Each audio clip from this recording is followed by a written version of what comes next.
So I am the Erin half of Erin and Brice. And I'm Brice. Thank you all for being here. And we work for the Leave No Trace Center for Outdoor Ethics. Leave No Trace is a national nonprofit and really an international movement. We have sister nonprofits all across the globe in different countries, which is really amazing. And our main mission is to provide opportunities for education to everyone about how we can protect the places we like to get outdoors, how we can minimize our impacts, and how we can really just be more sustainable overall. And this work is directly related to everything that you all do. And hopefully today we're going to give you some tools for how you can create those opportunities for education yourselves. So yesterday we talked a little bit more about, what is Leave No Trace? What are those 7 principles? If you weren't able to join us, like Angie said, that's totally fine. You are not gonna be in any disadvantage today. You're still gonna be able to understand everything we're talking about today, but we are gonna focus more on how you all can incorporate Leave No Trace into your work and how you can create those opportunities for education. So before we get started, we do want to acknowledge the Native nations and Indigenous communities whose land we occupy, whose land we talk about when we talk about wilderness and Leave No Trace. We are joining you from Reno, Nevada, which is the land of the Washoe and the Northern Paiute. And we know we have folks joining us from all across the country. We heard a couple of places when you were answering those opening questions. And we invite you to reflect on the Indigenous communities whose land you are on and whose land you recreate on. So we did just drop a resource in the chat. That is a really great tool to start that research. If you maybe already know what those Indigenous communities are, you can tell us in the chat. We'd love to hear it.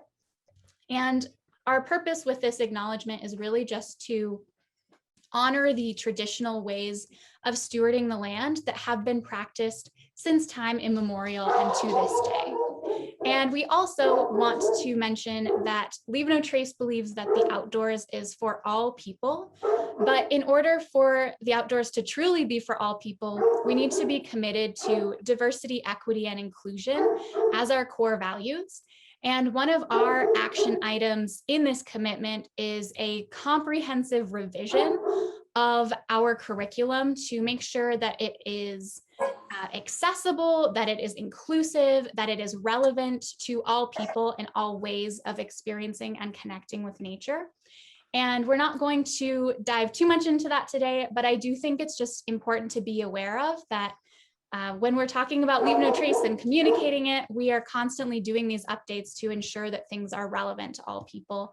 And if you want to read more about this work and our other DEI commitments, I dropped another resource in the chat so you can check those things out too. So today on our workshop, we are going to just briefly cover kind of those some similar points to yesterday. For those of you who were on our workshop yesterday, only the first 3 or 4 slides are the same. And after that, it's all new content. But we'll talk about ethics and impacts and why it makes Leave No Trace so important. We'll talk about the why and how we need to include it with everything we educate about. We'll cover authority of the resource and then the latest research on messaging, signage, and break down those steps of the recreational experience for our visitors as well. And we'll try to leave 15-20 minutes for questions toward the end because we know this is a little more intensive workshop today and we want to make sure we have time to cover that. So, but first, I kind of want to pose this question to y'all. For those of you who were with us yesterday, this is going to feel similar. And if you remember our definition of Leave No Trace, we're going to test you. You can try to recall that. But I would like you all to let me know, what do you think Leave No Trace means? How would you define Leave No Trace? If you had to put that into a short sentence, drop that in the chat and let us know how you would define Leave No Trace. Yeah, what does Leave No Trace mean to you? And we will be using the chat quite a bit today, so go ahead and just keep it open. We want to make sure this is more of a conversation and that we get to engage with each other. So go ahead and just leave that chat open. You will be using it. And if you're on an iPhone or an iPad, no worries. We know the chat can be tough. You can totally just watch as well. So Lori says, Leave No Trace means leaving an area as you found it or better. Love it.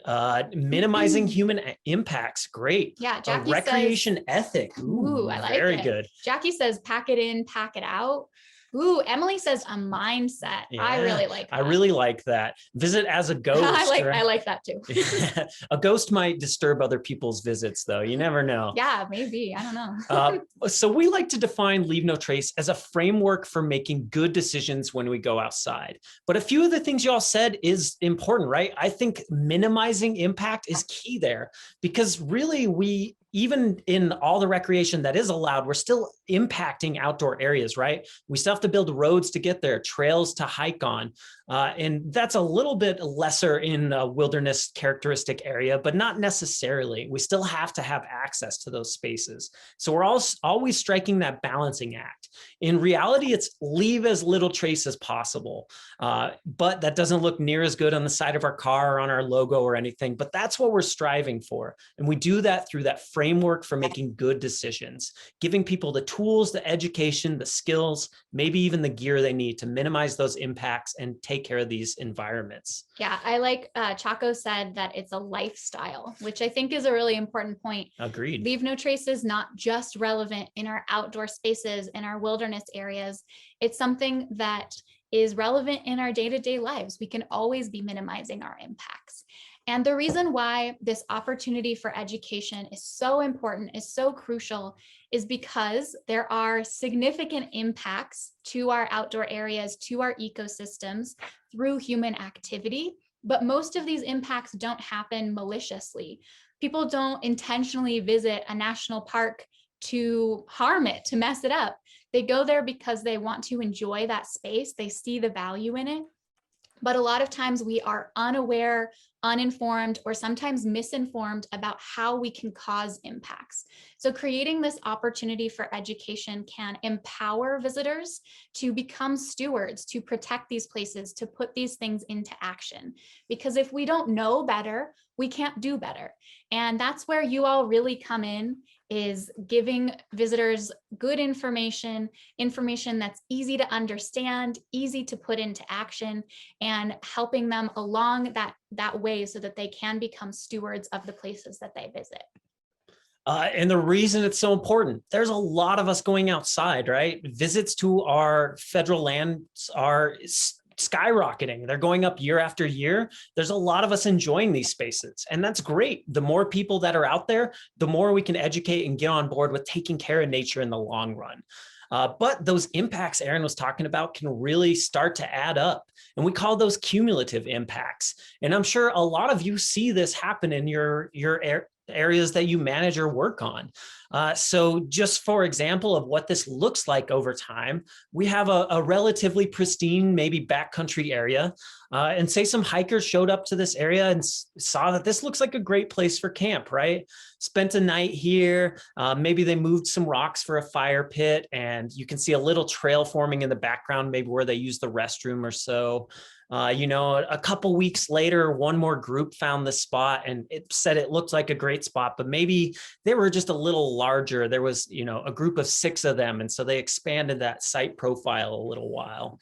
And then the next couple weekends, right, a few more groups come in and it starts getting trampled. We start seeing a lot more of that soil compaction. We start to see some fire scarring, some adjustments and carving into the tree, maybe from hanging clotheslines or other things that can girdle it. And then finally, we have a pretty established campsite. And we need established campsites, even in some of our backcountry areas, to contain a lot of that impact, right? If you remember from our session yesterday, we're concentrating all that impact into one area. But we don't want is for all of our areas to look like this, right? We don't want to spread that impact onto everything. So we're concentrating it into those areas that exist. And if we are in a pristine area like the start of this series, we want to make sure we're dispersing that impact a little bit, because that cumulative effect really adds up.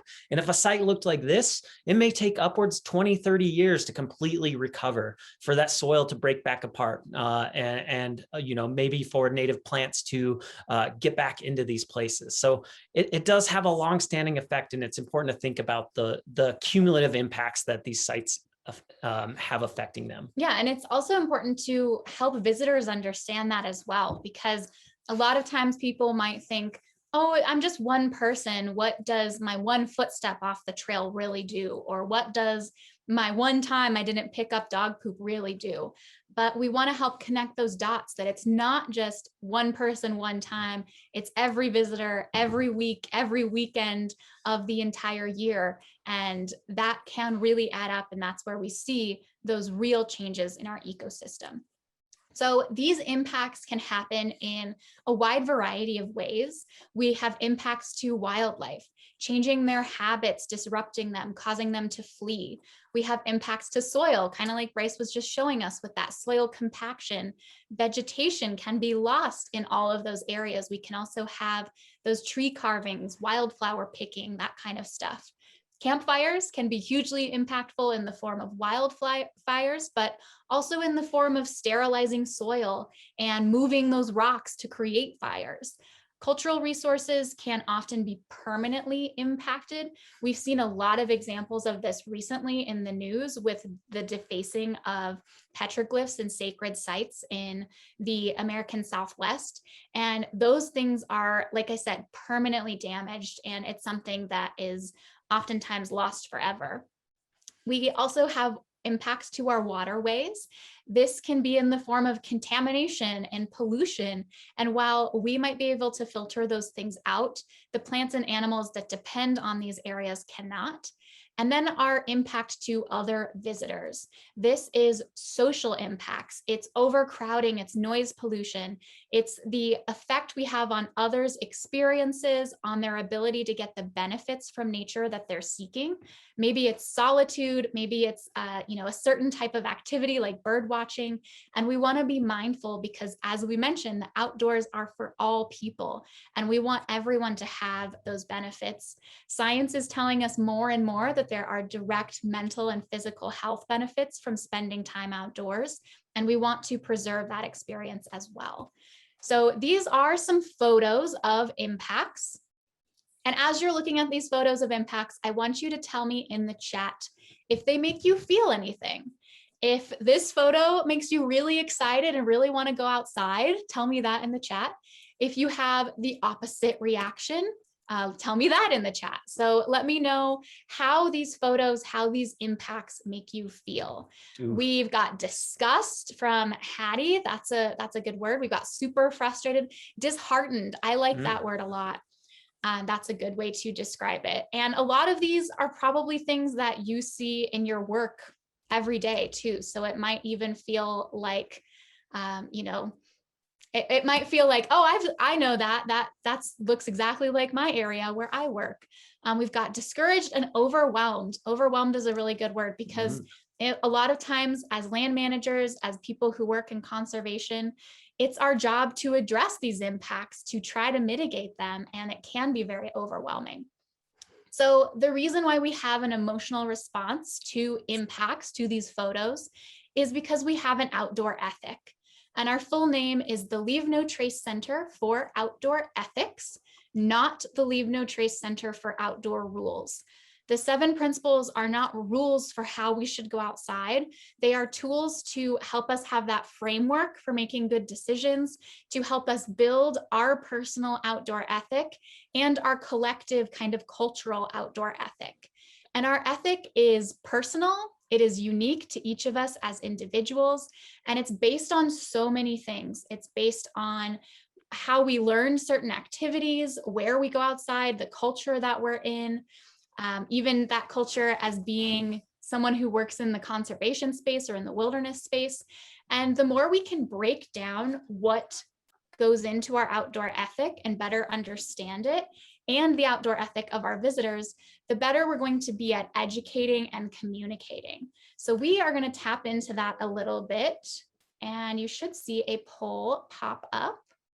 Yeah, and this poll is going to ask you a simple question. This poll is going to say, why do you do what you do? So of these 10 things on your screen, I want you all to select the top 3 that affect your decisions in the outdoors. The top 3 things that affect how you make decisions. So when you're out hiking, camping, anything outdoors, which of these guide your decisions? Which of these are your hierarchy? Select your top 3 out of all of these. They are, it's the law. My parents taught me that way. My culture does it that way. It's the right thing to do because someone was watching, I learned it through experience. I've always done it that way, and it's the easiest thing to do. And we got about 40% of you so far that have participated. We'll give you probably another 30 seconds or so to make those selections. But which of these things guide your decisions in the outdoors the most? And we'll see what y'all end up as. Yeah, it looks like we've got almost everyone answering. We'll give you just a few more seconds. We know it's a difficult decision to make, but tell us your top 3. Looks like we've got almost everyone. We'll go ahead and share those results with you all. Wow. So we're looking at this results live with y'all. It's the right thing to do was an overwhelming winner. This is quite the moral group. I'll say that's pretty impressive. I don't know if I've ever seen a 91% on this question. And you'll notice that the right portion is in quotes. That is not by accident. The right thing is a little bit subjective. Is it right according to the law? Is it right according to science? Is it right according to how we've been taught? And those things don't always jive together well. And that's important to realize that, the right portion can have a little bit of nuance included in it. Mm-hmm. And how do we know what the right thing to do is? The next highest one is I learned it through experience. And after that is followed by my parents taught me that way. So I would assume that because these two are so high, probably a lot of y'all grew up going outside, had parents who took you camping or hiking, had friends and peers and mentors who helped you learn it through experience. And those can be both good and bad experiences. Maybe sometimes you learned what the right thing to do was by doing the wrong thing. And that is not something that everyone has access to. It's not always the case that folks have parents who are taking them outside or peers and mentors. And if we're new to the outdoors, especially like last year, we had so many folks going camping, going to national parks, going hiking for the first time because of the pandemic. That experience that they need to have to learn through, they're still kind of really fresh in that space. And so they might take a little while to gain that experience and that understanding. All right, so we're going to do a similar exercise with another question here. Y'all will see it pop up on your screen here in just a second. And the question's going to look really similar. One second, y'all. Looks like we got a Zoom mess around with us on a poll here. There it goes. Okay, there we go. So y'all see a little variation in that question. Why do your visitors do what they do? Select the top 3 things you think your visitors take into account when they make their decisions in the outdoors. So which of these do you think your visitors take into account when they are making their decisions? Are they making their decisions the same way? Is it a little bit different? What do you all think? And it is the same one, so don't feel like you need to, there's nothing surprising. All right, and it looks like we got about half of y'all participating. We'll give it just another 20 seconds or so. Right on, okay. We are going to go ahead and share these results with y'all. Looks a little bit different, doesn't it? Interesting. The top 2 being, it's the easiest thing to do. And I've always done it that way. Interesting thing, the easiest thing to do implies that, that visitors are always taking shortcuts, that they're always, maybe not necessarily taking into these things such as what the right thing is into account, or maybe that they were taught that the easiest thing to do is the one that they should do. But really, that may not always be the case, that our visitors think they might be doing the right thing and don't actually take that into as high a regard as y'all might think. We can also use this as a way to make the right thing to do also the easiest thing to do, or at least easier to do, if we really think that that is the way that visitors are making decisions. Put ourselves in their shoes, try to think, okay, how can I make this a little bit easier, a little bit more accessible?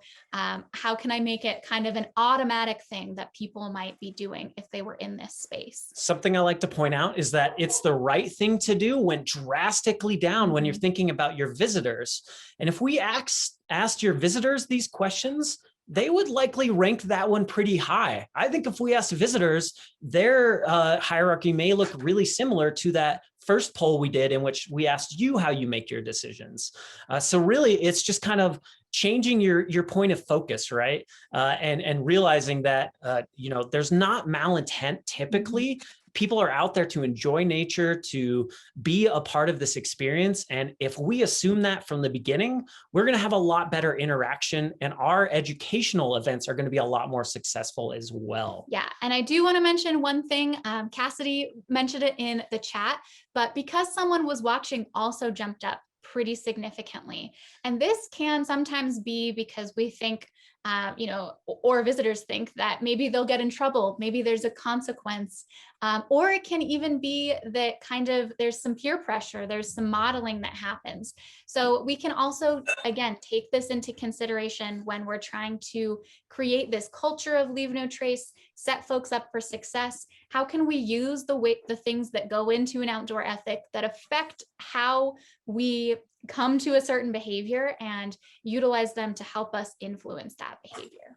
We did cherry pick some research that Leave No Trace has done to kind of illustrate this. This actually comes from a resource that we'll share with y'all at the end of our session today.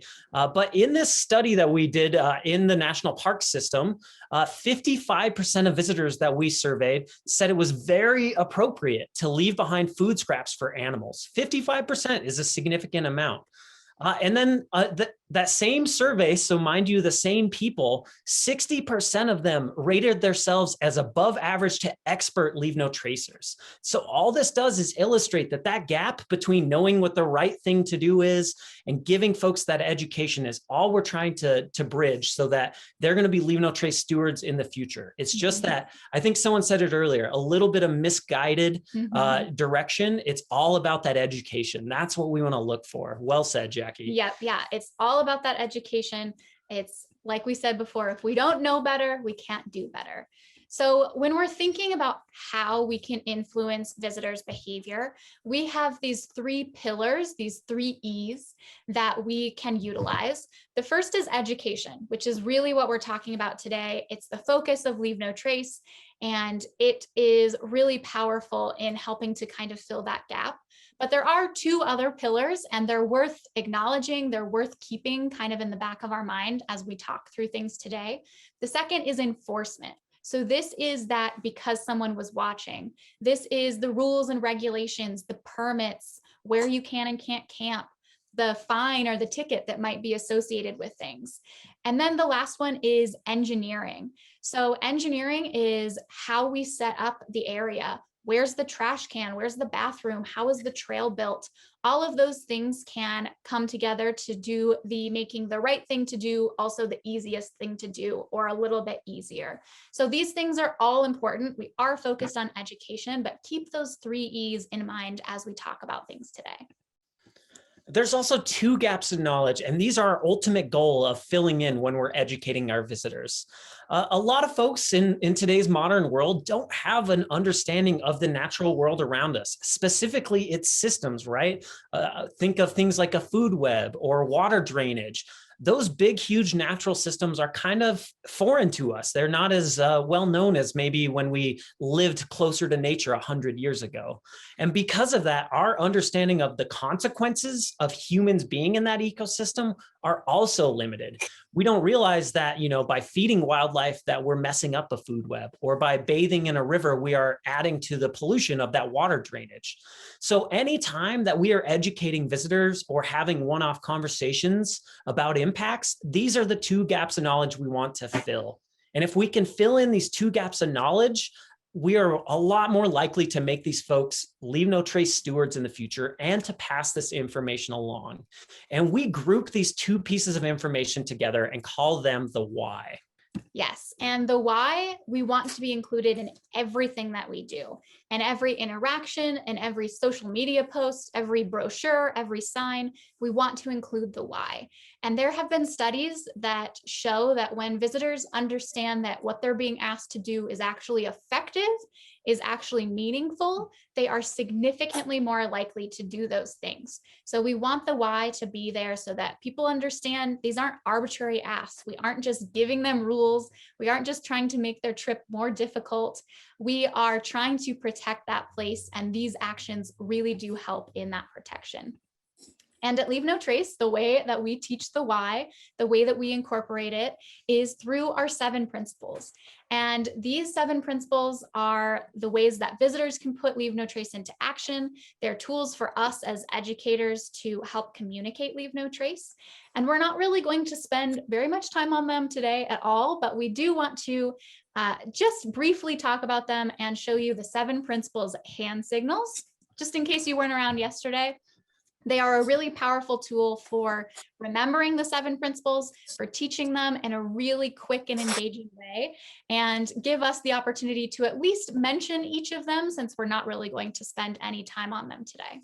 So that first principle, we're going to hold up a number 1, think about our trip, make our lists, and plan ahead and prepare. Yeah, so number 1 is to plan ahead and prepare. We want to know how to have a safe and Leave No Trace trip, and we want to know that before we leave for that trip. Second principle, we are going to travel and camp on durable surfaces. Yes, number 2, travel and camp. We've got our little legs and our tent. Travel and camp on durable surfaces is about sticking to trails, camping in established campsites, and if we're going outside of that, knowing how to do so in the least impactful way. Our third principle, we take our 3 here and we dig our cat holes or dispose of our waste properly. Yes, number 3, dispose of waste properly. There are 3 types of waste: litter, human waste, and gray water. All of those can cause contamination and pollution, and we want to know how to dispose of them properly. Our fourth principle, we take 2 twos and we make a camera, take only pictures, leave only footprints, and be careful with the footprints while we leave what we find. Yeah, number 4 is leave what you find. So we've got our little camera. The things we find in nature have a role to play there. So we want to leave them as they are by taking photos to remember them, maybe drawing. And that's not to say we can't still engage with these areas and forage or do things like that, but again, in the least impactful way. Our fifth principle, our hand becomes our flames, and we're going to minimize our campfire impacts. Yeah, number 5, minimize campfire impacts. We want to know how to have a safe fire, how to put that fire out, and know that we can't always have a fire and there are alternatives to them. Sixth principle, we take 2 threes, they become our antlers, and we are going to respect wildlife. Yeah, number 6 is respect wildlife. We want to keep wildlife safe and ourselves safe by keeping a safe distance from them, never feeding them, and storing our food trash and smellables so that they never get access to them. And that final principle, number 7, we're going to wave, give a peace sign, and be considerate of all those visitors we share this place with. Yeah, number 7 is be considerate of other visitors. We can do a peace sign. We can also do a hang loose. And this is just about being kind, creating an inclusive space where everyone feels welcome, where everyone can get those awesome benefits of nature. And like I said, we're really not going to spend much time talking about the 7 principles today, but they are the tools that we can use to help educate folks. But as we mentioned, there are a lot of times when folks are misinformed, unaware, or uninformed about these 7 principles, about the ways they cause impacts. And these lead to less than leave no trace moments. And we want to talk about how we can address these less than leave no trace moments, how we can address impacts when we see them in a way that is going to be more effective and educational. And before we get to that, we're going to give you a pop quiz. This pop quiz is really, it's going to decide whether you pass or fail the whole conference, I'd say. It's super important, super important. Super important. So be really careful with this pop quiz. So our question, most people go outside to A, mess it up, B, follow rules, or C, to enjoy nature and be outdoors. Looks like we've got about half of you. Y'all are answering pretty quick. So I think the confidence level is high that you're going to pass the pop quiz. All right, let's go ahead and share those results. We got 2 who say to mess it up, but overwhelmingly the pop quiz was right on the money. folks go outside to enjoy nature and be outdoors. Now, a lot of times this can feel like a duh moment, but when you're addressing these impacts day after day, or sometimes multiple times a day, it's really easy to get in that jaded mindset and to, just treat everyone like that same annoying person that you dealt with a few days ago. But really, everyone's goal is likely to be outside, enjoy nature, be outdoors, and these other things are just part of their experience. And that gives us a strong starting point. We have that shared common interest. It's very rare that people go outside with the purposeful intent of destroying nature. There are only a few impacts such as vandalism and stealing that are even somewhat in that vein. For the most part, people are outside to enjoy nature and be outdoors, and that's good to keep in mind throughout this entire effective communication conversation that we're having. Yeah, and especially when we're coming up to visitors to address these less than leave no trace moments, we want to really keep this in mind. So when we're thinking about addressing less than leave no trace moments, we first want to think when to address them. When is the right moment to talk to visitors about these things? And so the first will be consider how you're going to be perceived, right? Especially if you have that traditional authority figure look, right? If you're uniformed or anything, realize that sometimes that that authority presence can be unwelcoming to folks. That there have been some folks who have even been traditionally excluded from our outdoor areas, and even that perception can have you lose a little ground. So it's important to consider that. Your safety and the safety of the person you're addressing is the most important thing and overrules any education. Keep that in mind. These few things we're about to talk to regarding face-to-face conversations with authority, the resource specifically, are best used in an official capacity. And what I mean by that is being a uniformed park staff employee or a uniformed volunteer. That's when these situations are most effective, especially when we're talking about authority of the resource as a communication technique.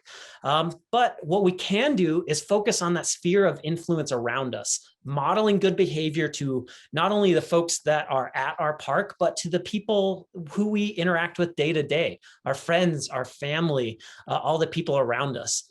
That's where our education can really take hold and spread further out. And that's often can sometimes be some of the tougher folks to bring along in the ride, right? So focus on that sphere of influence. If you're in an official capacity, know when it's appropriate to use some of these things. But by and large, authority of the resource and some of these overall communication things we're going to talk about today are extremely effective in changing visitor behavior over the long term and minimizing a lot of those leave no trace impacts. So when we're thinking about addressing folks who are maybe in a less than leave no trace situation, there are two styles of communication that we can use. The first and the more kind of traditional is authority of the agency. Now, when we're thinking about these things, the word authority is really the power to influence their behavior. And in authority of the agency, that power to influence behavior comes from the agency. So it comes from the badge, it comes from the rule, it comes from the law, the potential ticket or citation or fine. That's where that power to influence behavior is coming from. And this can be effective at addressing that behavior in that instance, but it's not necessarily effective at changing that behavior long term, because once that law, once someone isn't watching, once that disappears, then that behavior really doesn't have much of a reason to change. But the other type of communication is authority of the resource. And in authority of the resource, that power to influence behavior comes from the resource. So it comes from nature itself. It comes from the space that these folks came to visit. And this has been studied and shown to be more effective at long-term behavior change, at really influencing that behavior, not just in that moment, but in the long term, the next time they come back, the next time they visit another area. So we are going to show you these two types of interaction, these two types of communication. First is going to be authority of the agency. Then we'll show you authority of the resource. And what I want you to do is try to spot the differences. And let me know in the chat what differences you see between authority of the agency and authority of the resource. So we'll watch these two interactions. Let me know in the chat what differences you notice. Excuse me. Oh, hello. Hi. Yeah, you can't have your dogs here. I mean, they're being good and fine. Yeah, I understand that, but there's a regulation here. Dogs aren't allowed. There was a sign when you walked in. Yeah, so dogs aren't allowed on this trail. It's really not a big deal. It's fine. I do it all the time. Yeah, I understand, but I have to enforce the rules for everyone, and I'm gonna have to ask you to leave. I'll just give you a warning this time, but if I see you again, I will have to give you a ticket. Ticket's not cool. I can't afford a ticket. Yeah, Whatever. I'm sorry. Whatever. Like I said, dogs aren't allowed here. Hi, how's it going today? Good. It's going really well. Is this your first time coming out to this trail? Yeah, actually, I just moved here, and this is our first time checking out the area. It's Wow. beautiful. Have you been able to see any wildlife while you've been out? I haven't, but we really haven't been looking for them either. Yeah, I've noticed a few dogs on the trail today. Mm-hmm. I'm not sure if you know this, but this area is actually the lambing grounds for bighorn sheep. This is where they raise their young. Okay. So dogs can actually have a pretty big impact on that. Because of that, we actually don't allow dogs on this trail to help us kind of protect the bighorn sheep. I mean, even if they're on a leash and close to me? Yeah, even if they're on a leash, just the smell of them can still have an effect, and it can be very damaging to the bighorn sheep. So I know some areas around here where the wildlife isn't a concern and you can have your dogs off leash if you'd like me to kind of point you in that direction. Yeah, that'd be great. I had no idea about the sheep. Yeah, I really appreciate you doing your part to help protect them. They're a very special animal, and it helps keep this place wonderful for them to live in and for us to keep enjoying. So thank you for doing your part. Of course. Okay. Thank you. Thank you. All right. Hopefully y'all were able to hear the beginning of that. Sorry, it seemed like our output volume was turned down a little in Zoom somehow. Our bad, but Yes. hopefully you could hear Hopefully that. you could hear it, but let us know what differences you saw. Looks like we've got a couple of folks. Chaco says giving the why and offering other options. Laura said positive. Yeah, that approach absolutely helps the whole conversation. Yeah, we've got what versus why. That's a good way of looking at it. Offering other options, alternative suggestions. Yes. The why in a positive way. Yeah, definitely. So we're going to break down authority of the resource a little bit because there are some really key things that we did to keep this an educational interaction, to make sure that we're doing the things necessary to have this be an effective conversation, effective at long-term behavior change. Cassidy says authoritative versus engaging. That's great. I really like that. That's a great way to look at it. So before our actual, authority of the resource style of approach with folks, we want to build rapport first, right? And Erin did that in this fake scenario we had by asking me some questions, asking me about my trip, how often I had come there. These are great ways for us to not only just establish ourselves as another human and form that empathetic bond a little, but also to learn a little bit more about maybe that impact or about their trek, whether it's something they do every single day knowingly and don't care, or whether it's something they really maybe don't know and we are going to be a lot more successful in our education. So being kind, being positive, smiling, discovering their interests, starting that conversation goes a long ways, really. One of the goals of these interactions is to just establish yourself as another human out recreating and enjoying these spaces. That connection goes a long ways in helping our educational efforts. So once we've built rapport, the first main step of our authority of the resource statement is to make an objective statement about the impact. So in authority of the agency, I just came right up and I said, you can't have your dogs here. I am placing the blame. I am telling that person what they're doing wrong. I am, kind of coming at them from a finger pointing, maybe talking down a little bit way. But with a small change in language, we can keep this interaction from becoming confrontational, because it's just human nature when you're accused of something, when you're told you're doing something wrong, to become a little bit defensive. And once people become defensive, the whole conversation can kind of fall apart. It can just become that confrontation. You want it to be you two against the impact, not you against each other. So that small change in language, I said, I've noticed a few dogs on the trail today. So this person still knows I'm talking about them. I'm still talking about the impact that they were just doing, but I'm not addressing them specifically. I'm just addressing the impact. I like to use I've noticed, I've seen. Those are really good kind of quick pieces of language that are my go-tos, but we can do this in a lot of different ways. So we want to give you the chance to practice a little bit and go ahead and choose a impact that you see all the time that you would like to be able to talk about, and test out writing an objective statement about that impact. You can go ahead and put it in the chat. If it is a little bit trickier and you just want to formulate it in your head, that's okay. But we would really like to hear your objective statements in the chat. So again, things like I've noticed, I've seen, making it about the impact and not about that person specifically. Those are the key changes in language that we're aiming for. Yeah, I see litter a lot and it really bugs me. And even though it's a common impact, I always like to tell people how much litter I've cleaned up that day if I've seen them litter as my objective statement. So for instance, I've picked up 10 pieces of trash on my 1 mile hike today. That would be my objective statement for that interaction. Yeah, it could be especially if you work in the area. I've had to do a lot of trail maintenance in this area because of these things, or we've had to have a lot of cleanups. And it could just be this kind of simple thing of, I've noticed a few dogs on the trail.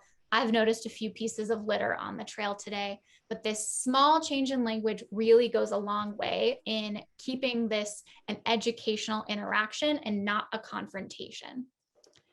So it looks like we've got some folks telling us their objective statements. So Pete says it was pretty quick. There we go. Seem to be a lot of people camping near the stream today. Yeah. Alexa says, I've noticed how much this trail has changed due to people going off trail. Yeah, that's great. It could be that you've seen those changes. I've noticed a lot of folks having picnics in the area today. We're actually have a food closure here. Yeah. Awesome. Yeah. Excellent. So Jesse, you gave me a good segue into our next function of our authority of the resource. That second step is our consequence statement, right? So after we've made our objective statement, we want to state the consequences to that action. So remember earlier, our 2 gaps in knowledge, that's what we're filling in right now, right? This is the why, this step number 2, the consequences of the action. This is where that why is. So in our interaction, the why that Erin worked in is that there's a lot of wildlife, specifically bighorn sheep, that can be frightened off by the dogs. Whereas in authority of the agency, it was just the regulation, right? So we're fitting in that why, we're giving that education in this section. And the important part of this step is that it's a real why. We have to remain credible, especially in a land management capability. We want to keep that credibility. And that means the whys are grounded in reality. And we also can use as many relevant whys as possible. Now that relies on us taking the time to do our homework and learn what these whys are. Honestly, we recommend all parks write down the whys for each of the impacts they see regularly and share that with all their coworkers. Because it's not uncommon that someone, even an LEO who enforces a regulation, may not know why that regulation exists. And they likely all exist for the resource, but we want to be able to communicate that. So making sure it's a real credible why, using as many as we can to give this action power. So we're going to give you all a chance to practice that as well. So for that same impact, if you all want to type out your consequence statement, what is the why behind the impact you just chose? Theo, I see your question there, and we'll get back to it after these. But type out your consequence statement for your authority of the resource interaction. Yeah, and likewise, like Brice was saying, we really recommend having a resource. Maybe it is, just a document or a spreadsheet where in one column you have the impacts you all see regularly. Thank you. And in the next column, you have the why for all of those impacts. Passing. Not the chemistry.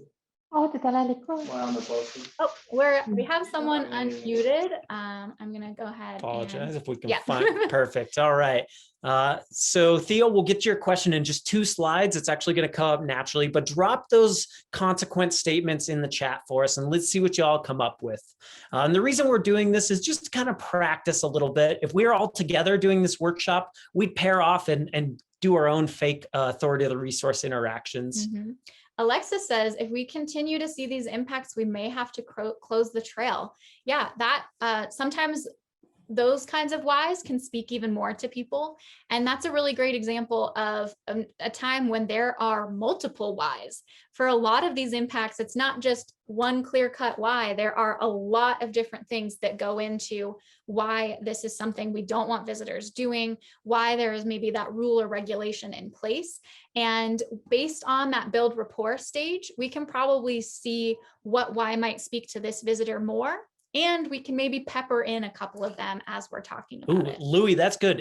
If cat holes aren't utilized, this lake will not be very enjoyable to camp at in the future or swim in or any of those things. That's excellent. Yeah. So, practice those consequence statements. Think about, how we're going to utilize these and really work these into your conversations. Because remember, these whys are the important meat that we're giving to these folks in our interaction. And then our final piece of authority of the resource is the suggestion or the alternative. So we don't just want to outline this problem and then say, okay, good luck with that. I hope you can figure it out.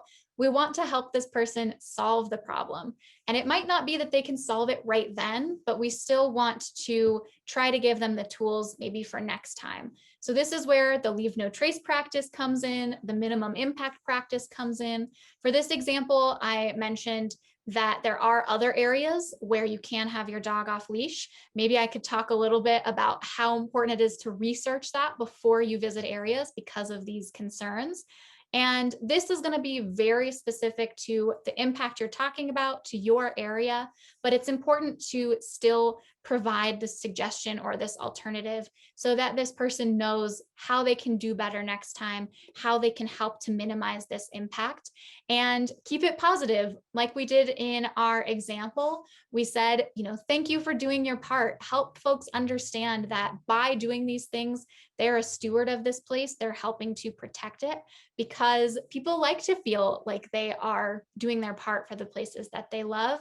And that can also be a powerful tool in influencing behavior. Laura asking whether some of these whys can be like a threat. We do want to avoid them feeling like a threat. And some of those could be perceived that way, right? Something closing, so we want to avoid that type of language. But, really what we're trying to do is just state the consequences. And you can't necessarily control how all those folks interpret that. But we can think about those discussions ahead of time. Great question. So we do want to think about our body posture as well, realizing that some people may be uncomfortable with eye contact, realizing that we're more effective standing shoulder to shoulder rather than up against each other. Humans are really, we communicate a lot non-verbally, whether you realize it or not. So just realizing or just taking that into account will make our interactions more successful.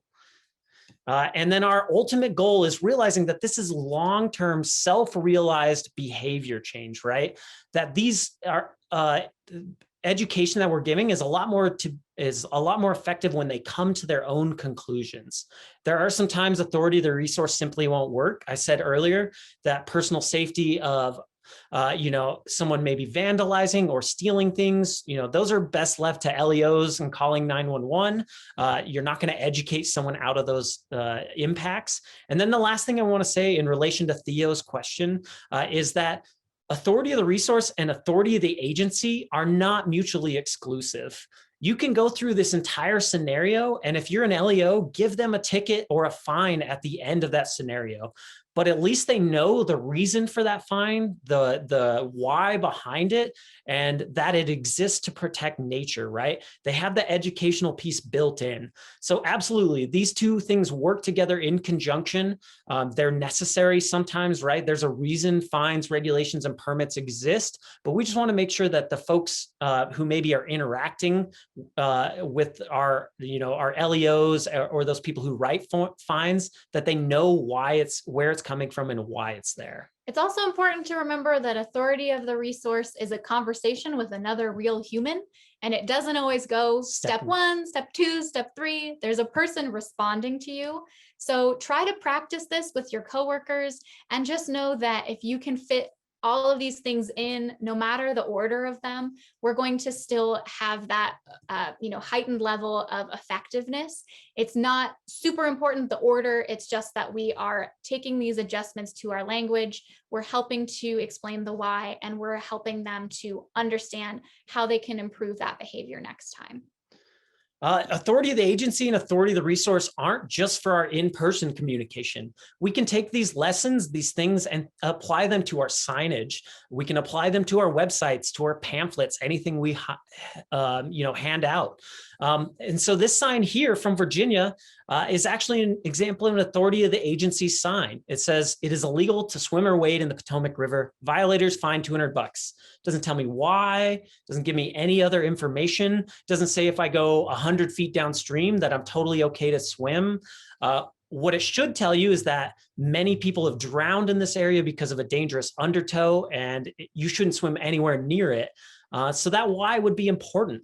And this is a great example of the because someone was watching. If you saw that sign, you might look around and see if there's anyone to catch you doing this. And if there's not, you might decide to swim anyway, because what are actually the consequences? In contrast, this is an authority of the resource style of sign, right? Draws you in with that immediate title, why isn't my dog allowed on the Billy Goat Trail?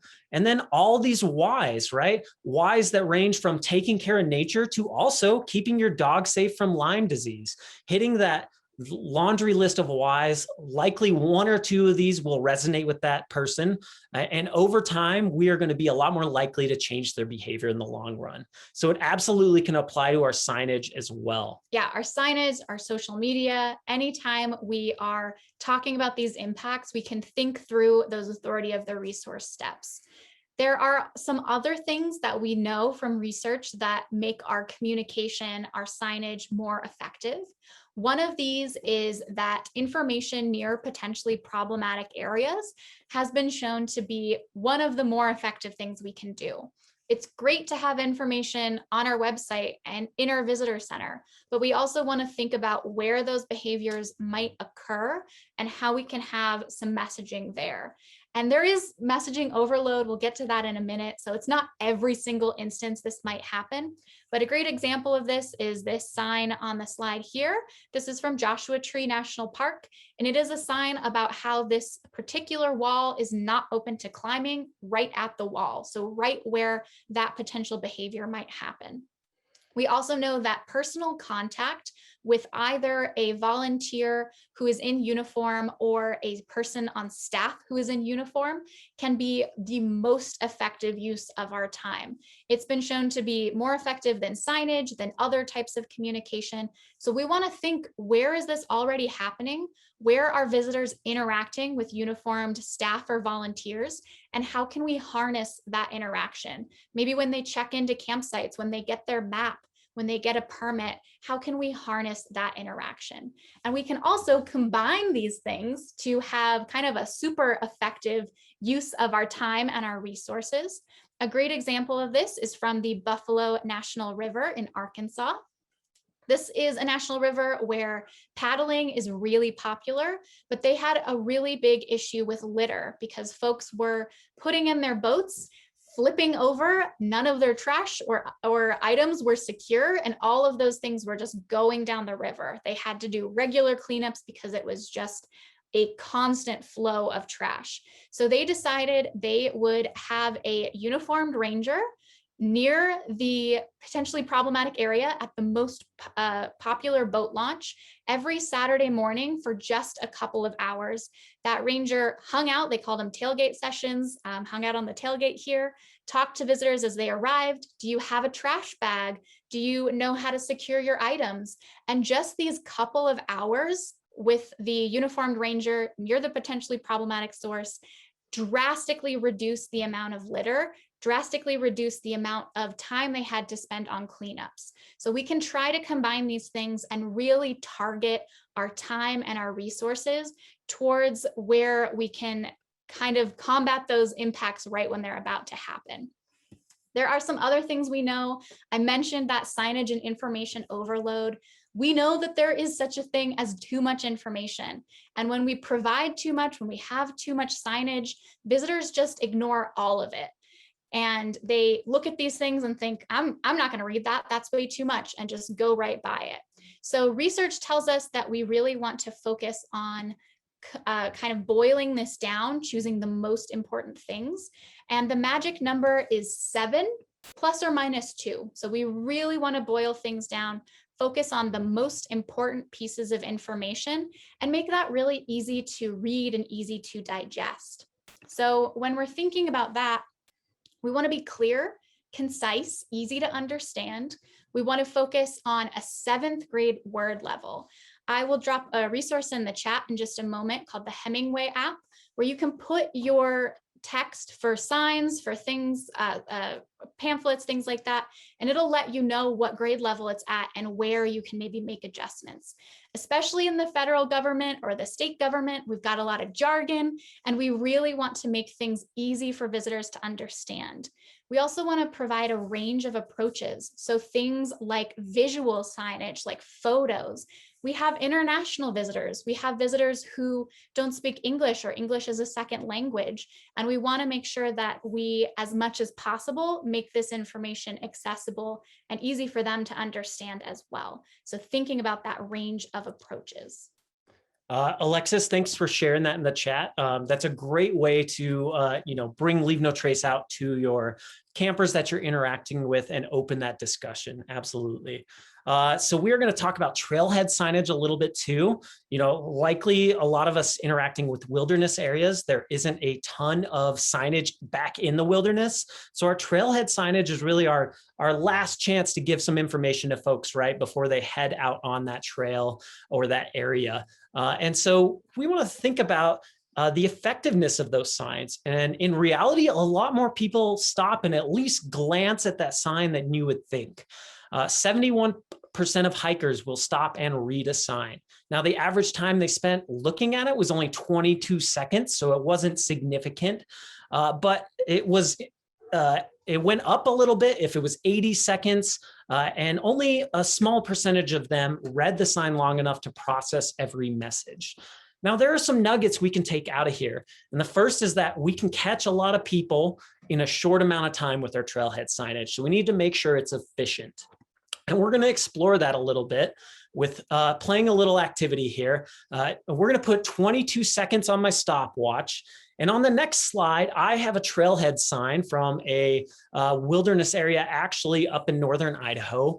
And on the sign, I want you to find these 2 things. And then I want you all to let me know in the chat where the answers to these 2 questions are on this sign. So where do I camp and how do I go to the bathroom? That was the 2 biggest impacts in this area. And I want you in 22 seconds to find this trailhead signage and let me know what you think, where it is. So 22 seconds, find the answer to these questions and tell me where it's at on this sign. Y'all ready? Perfect. All right. Where can I camp and how do I go to the bathroom? Yeah, let me know where you find this information. That is a lot of text. Maybe if I zoom in, that might help. Where can I camp? How do I go to the bathroom? That's a lot. That's a wall of text. I don't know. 20, 21, and time. So 22 seconds goes by quick. And even though the information I need is technically on here, it's buried in thousands of words on there. So it's hard to find. It's hard to boil out. If you were looking at the sign for 22 seconds, someone let me know in the chat, what did you pull out in 22 seconds? What jumped out at you on this sign? Yeah. What did you notice in those 22 seconds? Christian said it right. You definitely can't shoot. No shooting. Yeah. Interesting part is, even though every visitor walking by this saw the no shooting part, that wasn't a big impact. It wasn't even a concern at all in this area, but it's what everyone took away. So we realized that as part of land management agencies, you probably have regulations to what has to be posted on signs and where, but we really want to make sure that most important leave no trace information stands out, is easy to see with visual signage, similar to this no shooting. We want it to be that apparent, the most important leave no trace things. So just keeping that in mind, doing a little audit of your own signage can go a long way. Yeah, we want it to just be at a glance what visitors can take away.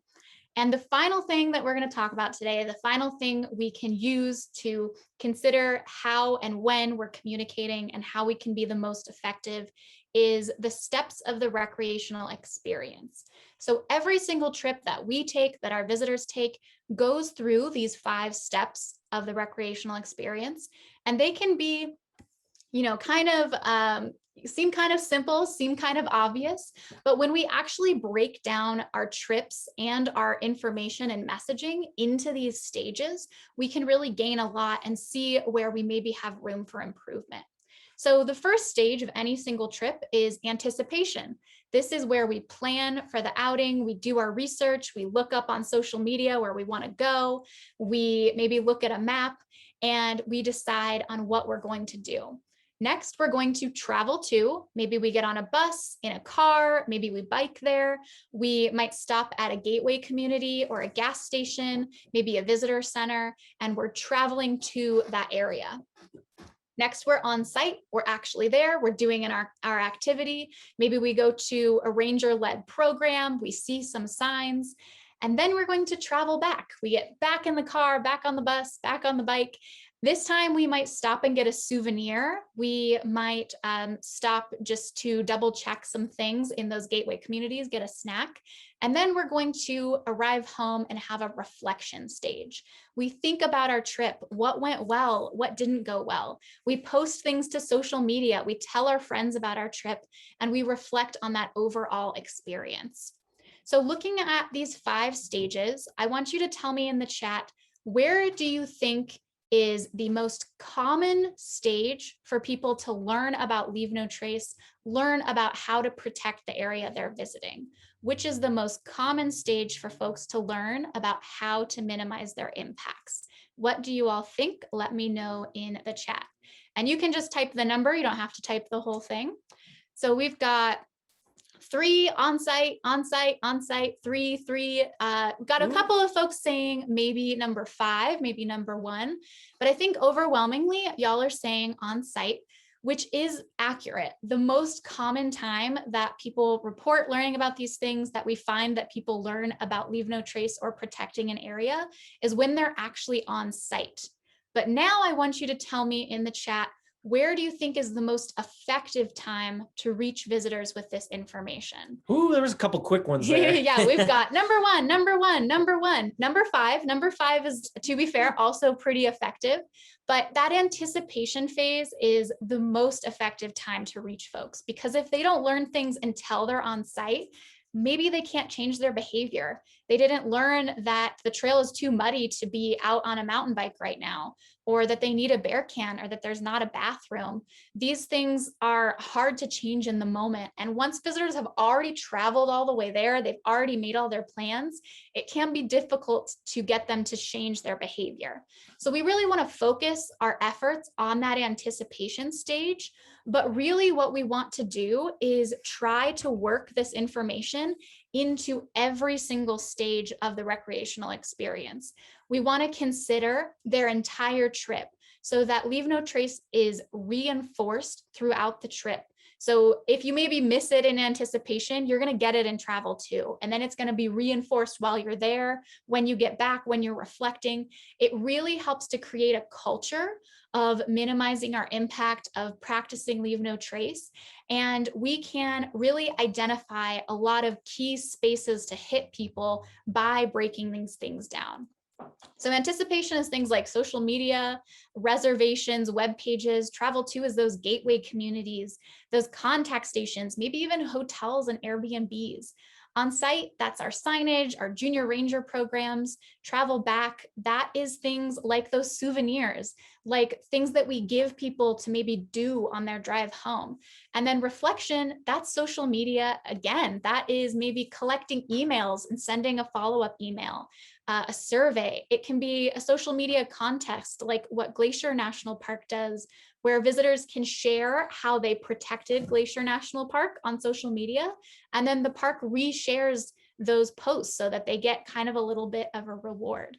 So we have not very much time left today. We want to make sure we leave time for questions, but I am going to give you just a couple minutes to tell us some ideas you might have in the chat of how you can reach visitors at these different stages. Maybe there's a stage that your area really isn't paying attention to. Maybe you have an idea there. Maybe you already do something that's really awesome. Or maybe one of these points gave you an idea for something that you could be doing. Let us know in the chat. And what we would really encourage you to do is work with your staff and actually break down these steps. Maybe make some lists. What do we already do in anticipation? What is something we do that maybe we don't harness that we could harness? Maybe it's those web pages or our social media, or maybe it's our local Airbnbs and gateway businesses. Ooh, Alexis, that's a great idea, is working with those folks who, have apps, things like Strava, All Trails, give them information there, right? And we encourage that. Do a Google audit of your park or protected area. See what comes up first, because a lot of times it's not your land management site. It'll be some random blog or something which may or may not have the right leave no trace information. Reach out to those folks and work with them. We encourage that. Something else we sometimes do when we have in-person programs is we set a timer and have everyone plan ahead and prepare for visiting your area and see how long it actually takes you to find the information you need on your website or other websites. And it can actually take a long time. So that's a way we can make those things a little bit easier, those right things to do a little easier. Krista says outfitters, absolutely. Engaging those outfitters can be really powerful. That's how people are sometimes going to these places for the first time or doing activities for the first time. Laura says looping in those folks who sell gear and maps in those gateway communities, totally important.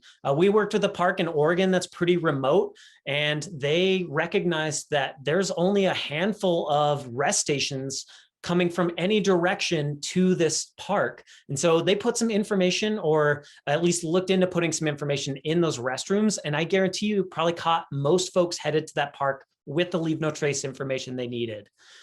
So do your own audit and just kind of think about some of these things, because it really can help. Absolutely. So just a couple things to recap today. We want to try to make leave no trace fun. We really want to focus on teachable moments, on that mutual respect for all, giving folks the benefit of the doubt. And we always want to include that why. If you remember anything from today, have it be that you include that why in everything that you do. Some things that we know don't work is that finger pointing, that excessive moralizing, talking down to people, that not giving the reasons why, and maybe sometimes not admitting when we're wrong or when we don't know. We want to try to remain credible and include those whys and have them be really factual. Those are the things that are going to make us effective. So just to recap, we talked about impacts, ethics, authority of the resource. Remember, that's not a one-stop tool. It's just one of your tools in your overall toolbox. It's not for every situation, but it can absolutely be helpful. And then do your own audits of that recreational experience, of your website, of anything else that is public facing. Your trailhead signage. Yep, all that. It really does make a difference when it's harnessed correctly. We're going to leave some time for questions here. You can go ahead and start typing those in the chat box. I know we're down to our last 10 minutes. So while you're typing those, we're going to give you all some resources. And the resources we're going to link today is that research summary is the first one. This is a summary of our last 10 years of research. And it's put in a pretty good way to just look through if you're a land manager, take the lessons out and apply them to your park. We also have a leave no trace in every park assessment. This is a super helpful tool to think about the ways that we're reaching visitors, the ways that we're messaging, and where our opportunities for growth are. So this is a rubric that you can fill out with your staff. It can be something you do annually to see where you're growing. And it breaks down things like youth focus, programs, online information, our signage, and it helps us to identify how well we are incorporating minimum impact information into each of these categories. And then again, like I said, identifying those opportunities for growth. And then kind of in partnership with the assessment, we have a step-by-step implementation guide. This goes through a lot of the work that would need to be done to improve some of those areas and is a step-by-step implementation guide. It was created by a group of volunteers at Roxborough State Park in Colorado. So it was created by folks who really put these things into action.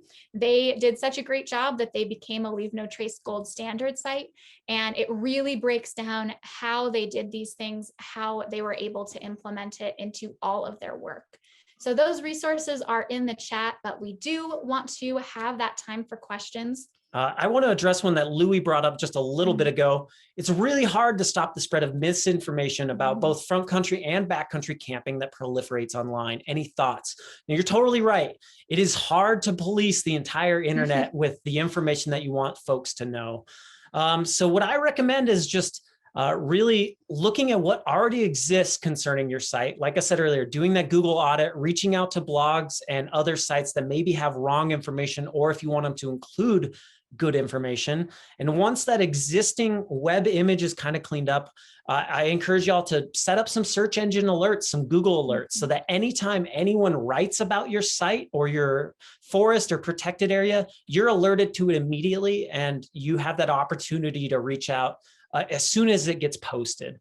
Beyond that, you know, social media happens so fast. It is very difficult to really have a strong hold on changing every narrative around there. But what you can do, and we encourage you to check it out, is look at places like Glacier National Park as a model for how you build a campaign for rewarding folks for practicing Leave No Trace and spreading that information themselves, so that hopefully this job of educating online happens passively and you don't necessarily have to do it all yourselves. But it is a tough thing, but I did want to give you all a little bit of some insight into ways we've approached it. Yeah, and it really is helpful to do that Google audit. And like Brice was saying, reach out to those other areas. They are probably profiting in some way off of this information. And so they should have a vested interest in making sure that information is correct. So it's not always going to work perfectly, but reaching out to those areas and giving them some information that maybe should be updated, maybe could be added. Lucy asked the app that helps us look at critiquing the wording on signs. I'm going to drop that in the chat one more time. Looks like Cassidy did it for me too. Thank you, Solid. Cassidy. But yes, that is the Hemingway app. It's a really great tool to just utilize to see where your wording is at, and it'll even highlight what words you should maybe adjust, what words are a little bit too high level, too jargony, that might not make sense to everyone. So let us know if you have other questions. We do have about 5 minutes left, so we are here to answer your questions. But in case they come up later, this is our email address. It is erinandbrice@lnt.org. You can reach out to us anytime with questions.